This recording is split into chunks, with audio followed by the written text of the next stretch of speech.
Welcome to this video, and we're going to be talking about better email marketing. Now, I know that emails are something that's kind of trivial, right? Like when somebody says to you, well, do you know how to send an email properly? You kind of like, duh, yeah, of course I know how to send an email. You pick who you want to send it to, then you type up the email and you click send. Well, there are some ways to do it better, believe it or not, so that the email actually performs better. In internet marketing, obviously, there is what we call a breakpoint chain, and there's a marketing chain basically, and there's a lot of breakpoints in that chain. There's a lot of things that have to happen to get your customer to buy a product.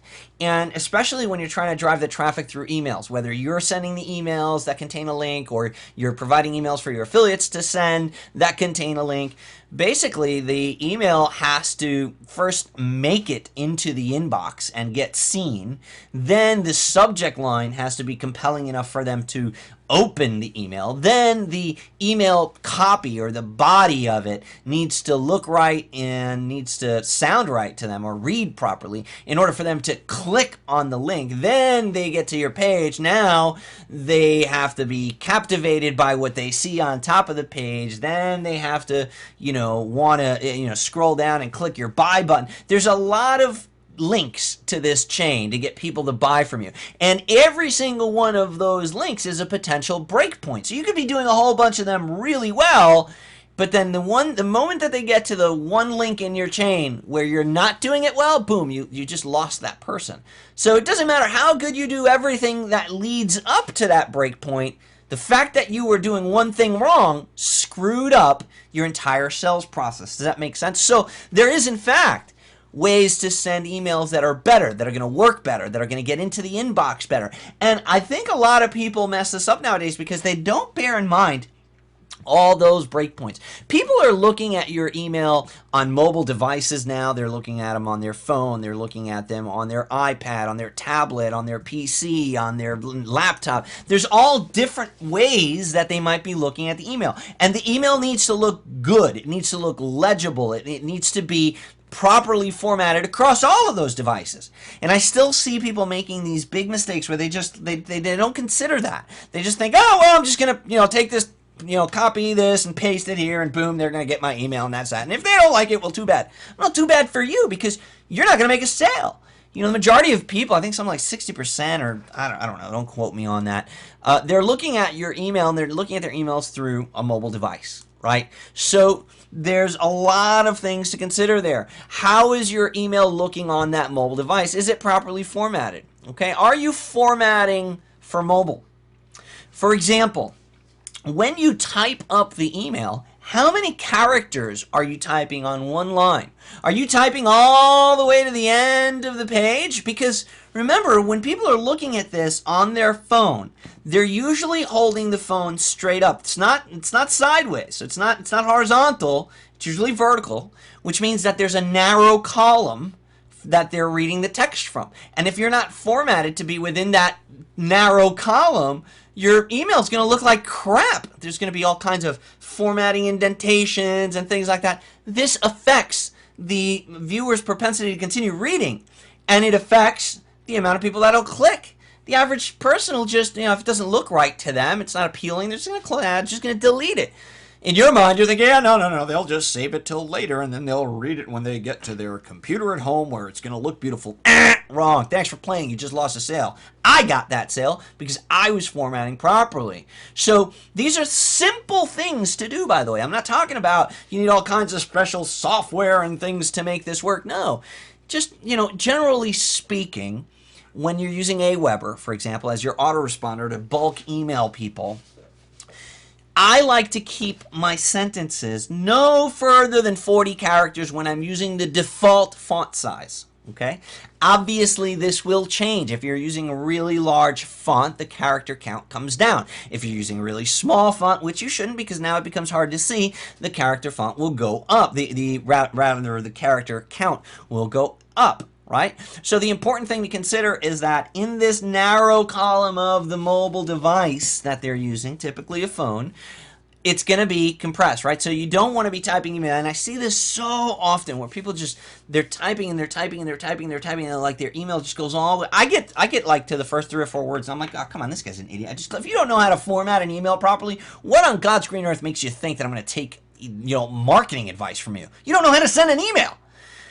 Always remember to use the correct variables. Now, depending on what autoresponder you're using, these variables will differ. Right? Now, a variable is a little bit of code typically contained in the little squiggly brackets that you see there. And that code, or we call a short code, that little short code, when you paste that into the email copy, the autoresponder dynamically replaces that code with the text on file that represents that variable. Meaning, if I insert the first name fix variable, what it's going to do is it's going to take the first name of that subscriber that's receiving that email and it's going to drop it into that spot. The underscore fix does a couple of things. Primarily, it fixes capitalization issues. Sometimes when people opt into your web form, they might type in all caps, they might type in, well, the underscore fix addresses that so that when your email gets received, they're not seeing dear and then, in the proper formatting with just a capital D and then EAR, and then the actual name is all screwed up or capitalized and not looking properly. That's what the underscore fix, at the end of the first name variable does, okay? At least in Aweber. Now, whether you're using GetResponse, Constant Contact, whatever you're using, it's important that you use the proper variable. Now, it happens to everybody. If you're typing these in manually, you might screw it up, and somebody's going to get an email that says first name fix. It's happened to me. It'll probably continue happening in the future. Sometimes when you're doing this fast, it happens. What can I say? But this is something this is a major break point, right? And when somebody, especially in marketing, you're in the business. You're trying to position yourself and establish a rapport of being an expert in marketing. Yet you're sending your prospect something that says, "Hi, first name." All right, dude, you know what? If you just called me first name fix, you just lost all credibility as an expert marketer. So it happens to all of us, but this is something that you should really look out for. And this doesn't particularly have anything to do with mobile or PCs or laptops or whatever. The variable is the variable. But it's just one of the things that's important for you to keep in mind when you're creating your email copy. And by the way, using variables are a great way to connect with your audience, right? So when you call somebody by their first name, that's an important, as a matter of fact, a person's name is the word that they've heard most in the entire English language. Their name is the word they've heard most throughout their entire lives. More than any other word, they've heard their name. And that word commands their attention. Whenever that word is called out in public, they look. It commands their attention. All their lives, they've been trained by the world to respond to their name. So use their name. This isn't rocket science. Just use their name. Use a visually friendly layout. Here's another issue. People don't use the return key, the enter key, often enough. Do you know that there's 2 ways to hit enter? Pretty much on any kind of software, whether it's autoresponder or, HTML editors, anything. You could just hit the enter key, or you could hit shift enter. When you just hit the enter key, that's a hard paragraph break. When you hit shift enter, that's a soft paragraph break. Okay, so when you're within the same paragraph and you just want to drop the paragraph to a new line, you should hit shift enter. When you are trying to start a completely new paragraph, you should just hit enter. How often should you hit shift enter? Every 40 characters or so, right? So what this ends up giving you is a narrow column type of email layout that's very easily read across mobile devices. Okay, and a lot of people don't do this. They just keep typing and typing and typing and typing and typing till the end of the paragraph. Boom, then they hit enter. Then they keep typing and typing and typing and typing, and then what you end up with is a whole bunch of text in this WYSIWYG that you call it as an email, and then people get it, and it's just like, oh my god, it's just, ugh. Remember, people don't tend to set aside time in their plans for the day for checking email. It just doesn't happen. So they're usually checking their emails in a hurry. They're in the process of getting through a series of emails. They got to get to the email after yours. If yours in any way is tedious or sore on the eyes or whatever, they're just going to move on, man. They're going to delete it. They're not going to bother. And all of these things are breakpoints. They affect whether or not your email is going to be effective at getting the person over to the sales page that you're trying to send them to, whether an affiliate product or your own product. Here's another thing. How do you get people to click on a link? Well, you should be using anchor text. Don't use ugly affiliate links inside of your... Don't do that. Use anchor text. And here's a little secret. Use your subject line as your anchor text. It increases the click-through rate. So, if your subject line, for example, is awesome new product just released today, then somewhere in your email you should have that same text. Awesome new product just released today, only that text should be clickable. When the anchor text for the link matches the subject line, your click-through rate goes up. We've tested this, it works. Here's another thing that you should test. You should test what tends to work best for your list. Long copy, where you're telling a long story in the email. Short copy, where it's quick to the point. Hey, this is what's going on. This is how it's going on. Click here to see it going on. Boom. Or moderate copy, where you're kind of telling a little story, maybe quick, a few paragraphs. You know, there's long, there's short, there's moderate copy. Now, some people say, hey, you should mail short email copy earlier in the day because people are checking their emails at work. They don't have time to go through things. If you're going to send longer copy, send it at evenings and weekends. If you're just going to send moderate copy, send that around rush hour. You know, these are the kind of things that, like, mentality that goes into it. If you ask 10 different email marketers or affiliate marketers or just marketers in general their opinion on this, you're going to get 10 different opinions, right? The right answer for you as to how long should my email be is going to depend on your own test. Now, my personal test, what I found is that when I'm promoting a product, I usually promote a product for a few days, right? And on my first day of promoting a product, I like to send a short, quick little email. Hey guys, this just released. I would love for you to go check it out. Click this link below and see what I'm talking about. Boom. So that is going to get people there right away.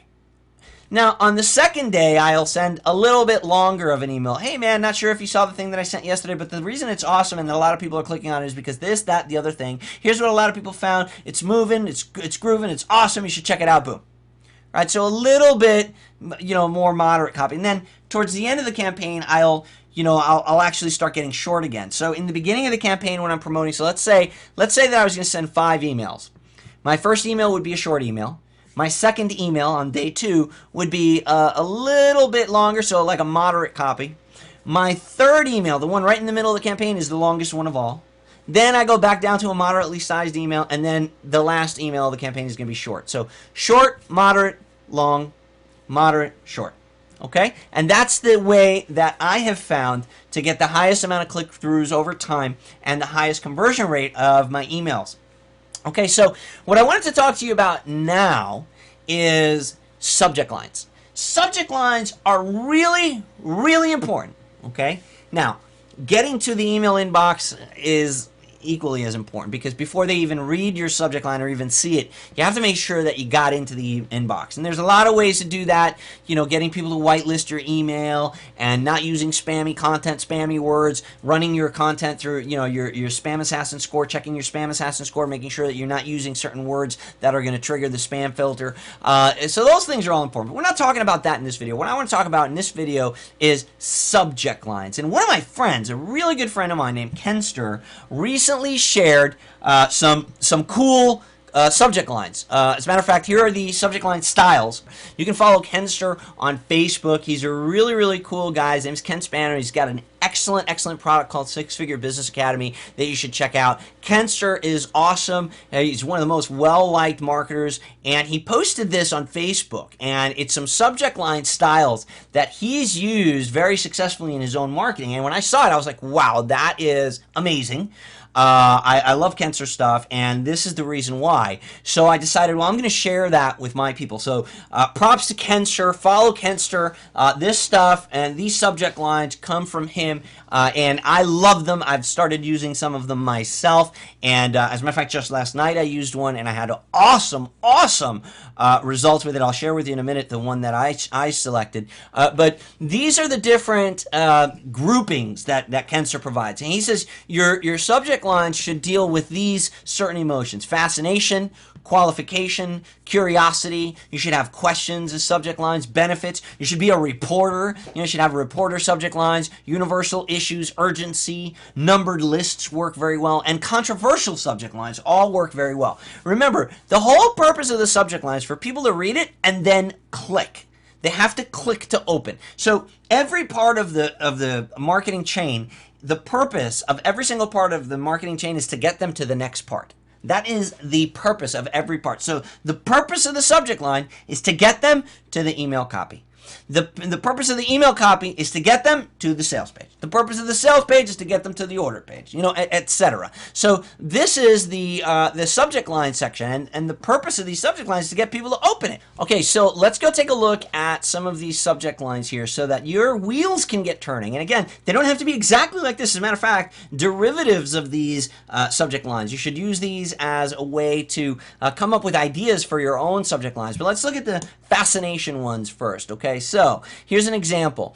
I sold 5,000 units in 48 hours. Here's how, ...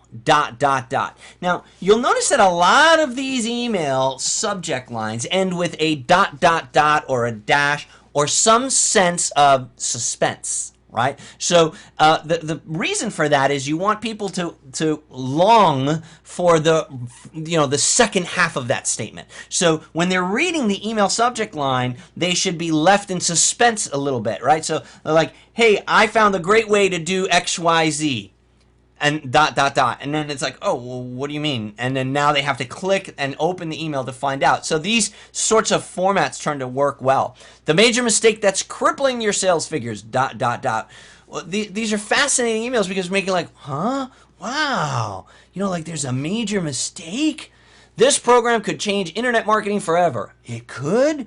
Wow, that's fascinating. Find these hidden gems before anyone else does. Wow. Panda updates. Too much competition. No list. So what? How to build a list of 50,000 in the next 60 days. Wow, I can have 50,000 people on my list. A simple trick to boost your conversions with no extra work.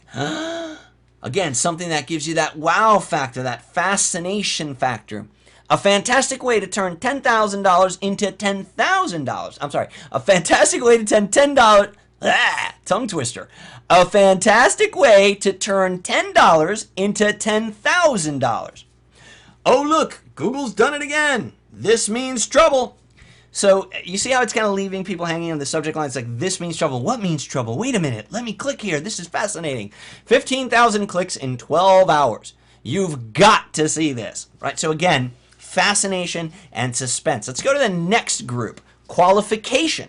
Now, these sorts of emails get a much more targeted group or a much more targeted audience to open, right? So you might not have as high of an actual open rate, but your click-through rate is going to be sky high because you're qualifying. You're weeding out the people that the email copy is not going to apply to. Niche markets for marketers who travel, for example. Okay, so if I'm not a marketer that travels, I won't even open that. But that's fine because maybe the product that you're promoting is only going to appeal to those sorts of people.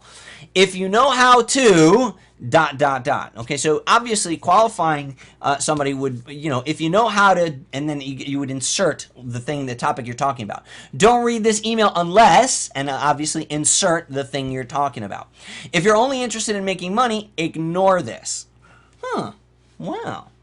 That's an interesting one. So whenever you tell someone to ignore something, they're going to look into it, right? So it's just kind of human nature. Message open to the first 63 people. That is big.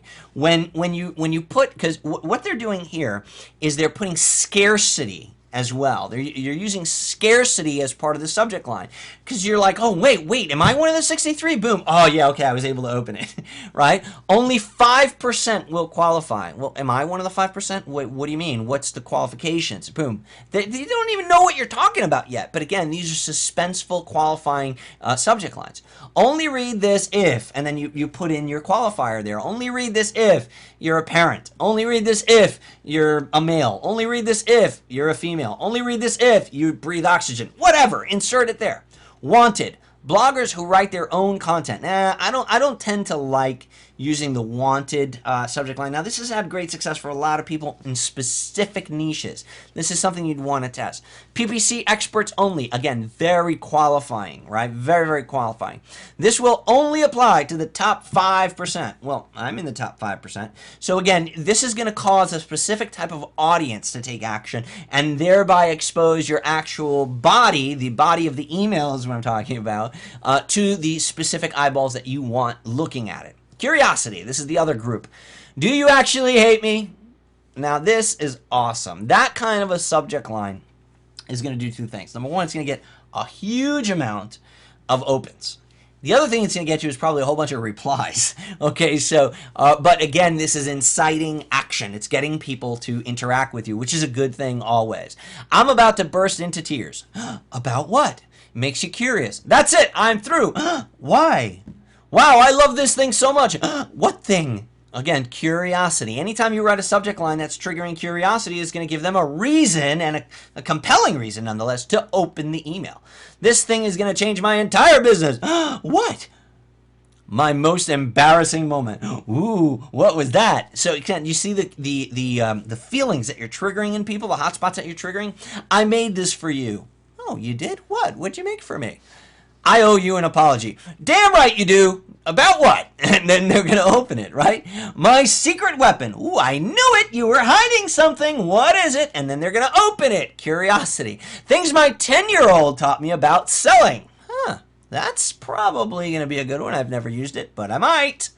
Okay, questions. Now, open-ended questions are something that I teach to stay away from. However, in many cases, asking a question that is a yes answer, or that's just like stupidly simple that the reader is definitely going to know the answer to, or that rather, hold on, not that they're going to know the answer to, but rather that they're going to have a reply for.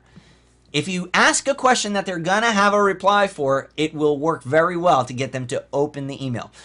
So, for example, a subject line like, but isn't that black hat? Isn't what black hat? They're going to click on it to find out. Is SEO obsolete? I don't know. Is it? So is SEO, that's kind of borderline controversial as well. Are you prepared for the next panda? Oh, what the hell is a panda? Whether I'm prepared or not, I'm going to click this because I want to find out what he's talking about. Are you a man or a mouse? Now, this is a challenging headline as well, right? It's kind of challenging the manhood of the reader. Now, the problem with this is that the percentage of people that are opening this or that are reading this might be, men or women. So you kind of have to know your audience, right? So if you have a list that's made mostly of women, then this might not be a very powerful subject line to use. Why haven't you made six figures yet? Well, who the hell knows? I don't know. If I knew, I don't know. You know what I mean? They might open that up because of that. Have you taken advantage of this yet?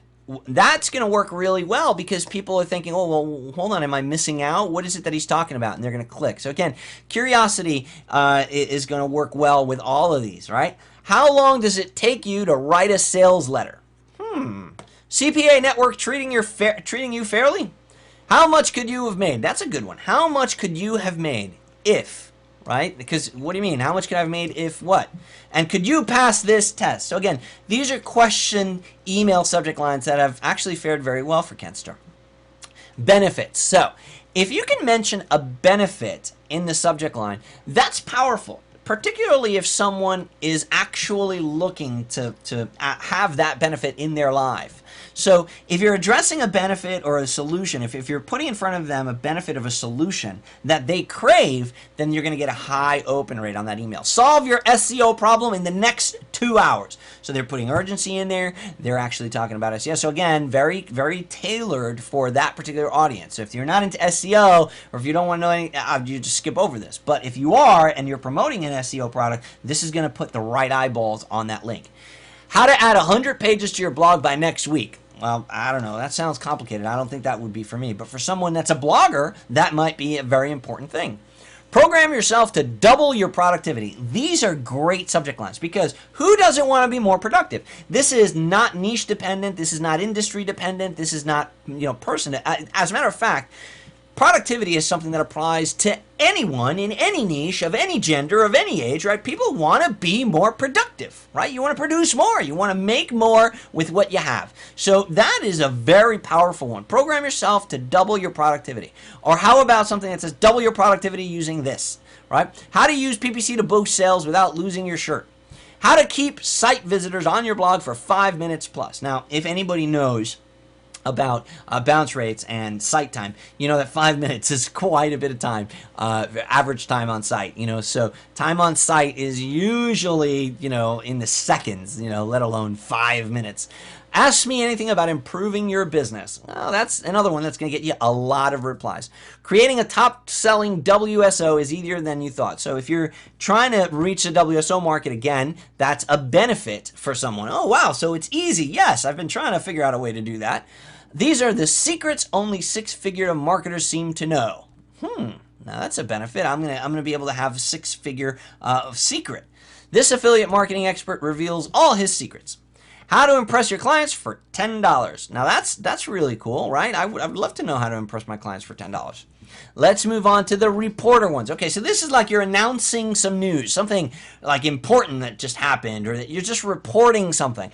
Headlines work really, really well to grab people's attention. And the important thing with headlines is they have to, really pull their eye. They've got to be compelling.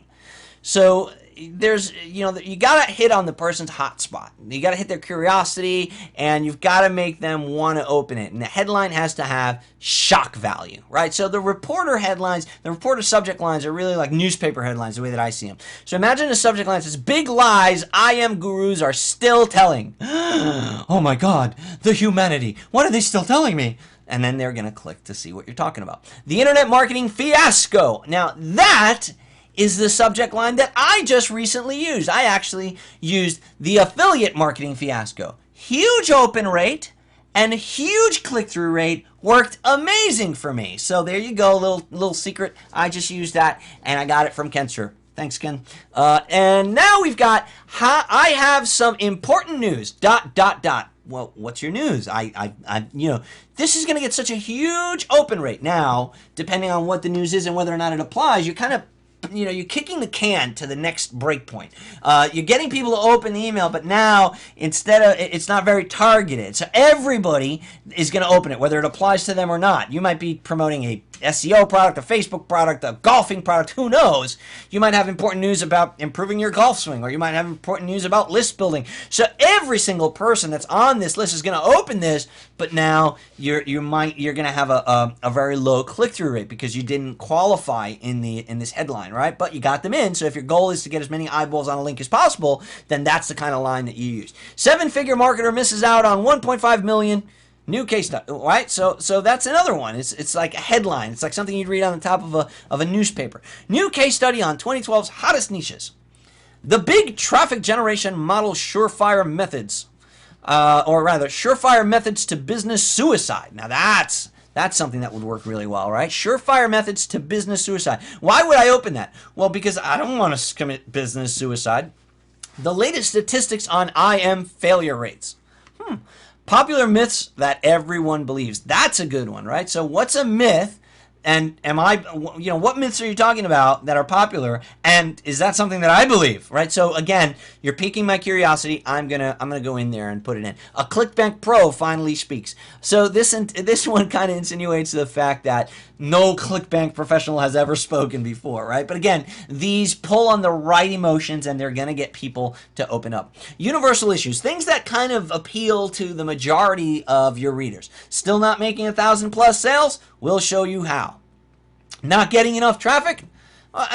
What's enough traffic? Have you ever met anyone that said, no, I've got enough traffic, couldn't use any more, no, thank you. Of course, everybody, these are yes questions. The secret to high conversions. Well, why would I not want to know that? No, I want to keep my conversions right where they are. Wondering when you'll replace your job income? Okay. Had enough of false promises? Yes. Who hasn't had enough? Who on God's green earth would say to you, no, I really want to be lied to some more.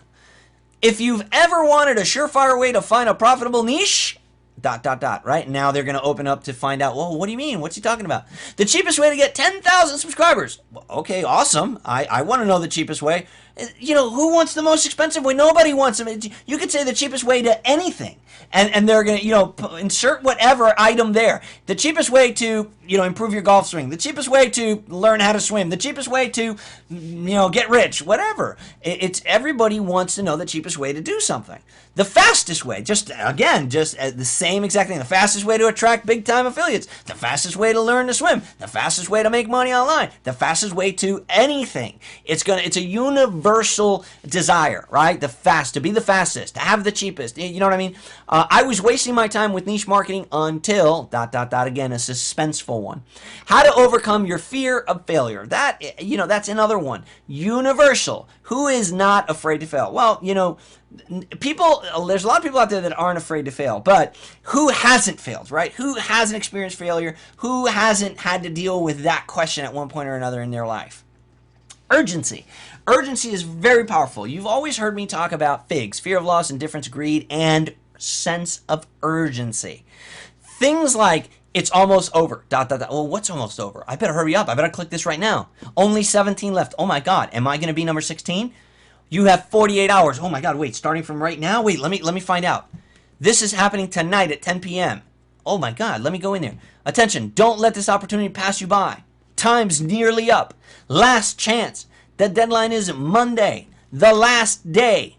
Just 24 hours left. Then it's gone for good. All of these make you feel like, oh my God, wait, am I going to miss out? Wait, let me click this, and before I do anything else, let me just make sure this isn't something that I might need. It's going to get people to take action now. That's what I love about urgency. There's some very, very good emails that, you know, might segment people and might get them to open, but they don't necessarily put them into that emergency mode, like, oh my God, I better act right now. These subject lines have urgency, and when the user opens them, not only are they going to get to see your body copy, but they're going to be in that hyper, better take action right now kind of a mode. Numbered lists. Numbered lists work really well for some reason.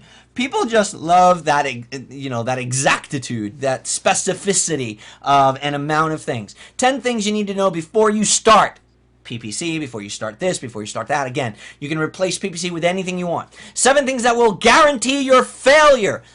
You know, that's powerful. You know, sometimes guaranteeing failure is even more powerful than guaranteeing success, right? Because people tend to take a successive guarantee as a false promise. But a guarantee of failure, you know, that's something that they're much more used to experiencing. They're much more used to experiencing failure than they are success. So, in their minds anyway. So, if you use that as a subject line, you're really going to compel people to, okay, well, wait a second, hold on, let me see why. What are these 7 things? 6 ways to generate a passive income. And again, the number can change and the item can change. What we're talking about, 6 ways, 6 steps, 15 big mistake, whatever. The number can change and the topic can change, but it's the numbered list that's important. For example, 3 things you should never, and then blank, outsource. You should never do yourself. You should never, buy. You should never sell. 3 things you should never, and replace that word. 9 reasons to forget about SEO for traffic, or 9 reasons to forget about, again, insert whatever you want there. 5 warning signs that a niche is in trouble, a niche isn't worth the money, a product is good, a product isn't good, warning signs. So again, people are like, oh, wait, I better look at this. The 2 most essential resources you need to profit online. Again, very important for people that are trying to make money online. They're going to get opened. Controversial. Look, if you've learned anything from Miley Cyrus, that is that controversy, and sex sells, right? But controversy is really important in today's news and today and in any days. When you create controversy, when you create that kind of an air around your subject line, people are going to be like, "Oh, wait, let me look into this because I need to know what side of the line I'm going to stand on with regard to this controversy." Be very careful when listening to this guy. Well, what do you mean, what guy? That guy, is that somebody that I already listened to? Do I agree with this? Is he talking bad about somebody I like, or is he talking good about somebody I don't like? Well, let me open this email. And again, you got them to look at your body copy. PPC stands for piss poor conversions. Now, the dash in the word piss obviously is what he's implying. So a lot of people do this sometimes, and you got to be careful because sometimes doing this to words can trigger the spam assassin filter, and it can actually push your email out of the inbox and into the spam folder. So be careful about using things like that, but they work very, very well. I made a mistake. Well, what do you mean you made a mistake? This might get you in trouble, but it works. So there you got the a little bit of a mischievous angle. Why I'll never use ClickBank again. Okay, so again, controversy. People are going to click this just to kind of be in it. And controversy gets people to look. People love to see what's going on. This is why tabloids sell, right? The worst piece of advice I was ever given by a millionaire. Why they want you to fail. A blog post that'll make your blood boil. Now, a blog post that you would think, when people don't want their blood boiling, you'll be amazed at how many people click on that. How a complete idiot made more money than I did. Wow. So that's incredible, because what'll happen is a bunch of people are going to be like, oh, well, I want to find that out because if an idiot did it, I can do it too. I can make more money than him, right? And they're going to put themselves in the idiot spot on that subject line by default. So it's going to work for you. Popular software you should think twice about using. All right. So again, these could be plays on words, but these are the kinds of things that are going to get people to open up your emails, okay? And like I said earlier, finish them with suspense, the ... the continuation. All of these things are going to cause people to click the email and read the copy. Use Kenster's tips, and I look forward to seeing you in the next video. Take care.